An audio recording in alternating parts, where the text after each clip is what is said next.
కోటప్పకొండ త్రికోటేశ్వర స్వామి దేవస్థానం పైన జిల్లా అధికారులతో సమీక్షా సమావేశం. రాబోయే మహాశివరాత్రి తిరునాళ్ల ఏర్పాట్లపై వివిధ శాఖల ఉన్నతాధికారులతో సమావేశం నిర్వహించారు. ఈ కార్యక్రమంలో నర్సరావుపేట ఎమ్మెల్యే చదలవాడ అరవింద్ బాబు, నర్సరావుపేట ఆర్డీఓ మధులత, డీఎస్పీ నాగేశ్వరరావు పాల్గొన్నారు. భక్తులకు ఎలాంటి అసౌకర్యం కలగకుండా అన్ని ఏర్పాట్లు చేయాలని ఎమ్మెల్యే అధికారులకు ఆదేశాలు జారీ చేశారు. ఫిబ్రవరి 26వ తేదీ మహాశివరాత్రి పురస్కరించుకొని మనకు కోటప్పకొండలో ఏర్పాటు చేసే వాటి గురించి ఈరోజు నర్సరావుపేట ఎమ్మెల్యే గారి ఆధ్వర్యంలో డిస్ట్రిక్ట్ ఆఫీసర్స్తో ఒక కోఆర్డినేషన్ మీటింగ్ పెట్టుకోవడం జరిగింది. సో ఈచ్ డిపార్ట్మెంట్ ఏమేమి వర్క్ చేయాలి, అది ఎప్పటిలోపు డెడ్ లైన్ అనేది ఫిక్స్ చేసి ఎప్పటిలోపు కంప్లీట్ చేస్తారు అని ఈరోజే సమీక్షించుకోవడం జరిగింది. మనకు ఈ కోఆర్డినేషన్ మీటింగ్స్ 3 జరుగుతాయి. సో కలెక్టర్ గారి ఆధ్వర్యంలో కూడా ఒక కోఆర్డినేషన్ మీటింగ్ జరుగుతుంది.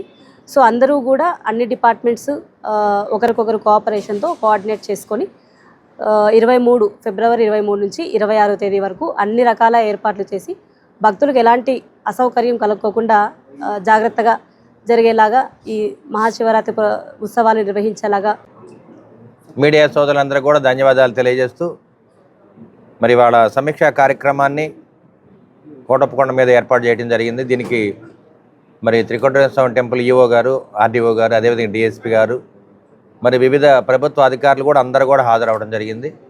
ముఖ్యంగా మీడియా సోదరులందరూ కూడా దీనికి హాజరై దీన్ని విజయవంతం చేయడం జరిగింది. రాబోయే కాలంలో మరి ఏదైతే శివరాత్రి రోజు ఆ పండుగకి దాదాపు 10 నుంచి 15 లక్షల మంది భక్తులు హాజరవుతారు. అదేవిధంగా మరి ఈసారి ప్రభలు కూడా కరెంటు ప్రభలు పెరిగే అవకాశాలు ఎక్కువ ఉన్నాయి కాబట్టి దాదాపు 30 నుంచి 60 ప్రభలు కట్టే అవకాశాలు ఎక్కువ ఉన్నాయి. ఉమ్మడి ప్రభుత్వం ఏర్పాటైన తర్వాత మొట్టమొదటిసారిగా ఇది రాష్ట్ర పండుగ. మరి కార్యక్రమాన్ని చంద్రబాబు నాయుడు గారు దృష్టిలో పెట్టుకొని మొన్నే ఎలమంద గ్రామం రావడం జరిగింది. ఎలమంద గ్రామం వచ్చినప్పుడు దాన్ని ఎంతో సక్సెస్ఫుల్గా మరి ప్రభుత్వ అధికారులు చక్కగా ఏర్పాటు చేయడం జరిగింది.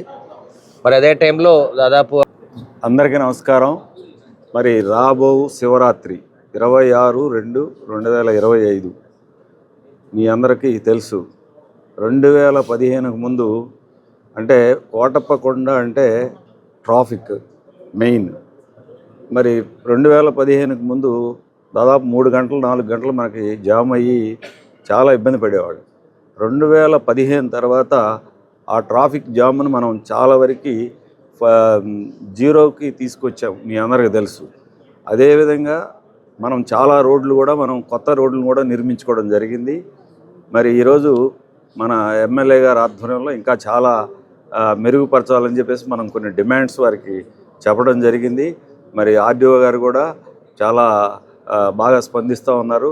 కాబట్టి భవిష్యత్తులో ఇది స్టేట్ ఫెస్టివల్, మనకు దాదాపు 15 లక్షల నుంచి 20 లక్షల మంది పిల్గ్రిమ్స్ చుట్టుపక్కల నుంచి మనకు వస్తారు. వారందరినీ కూడా మంచిగా దర్శనం చేయించి వాళ్ళ గమ్యస్థానాలకి మనం పంపటం మనందరి బాధ్యత. కాబట్టి ఇప్పుడు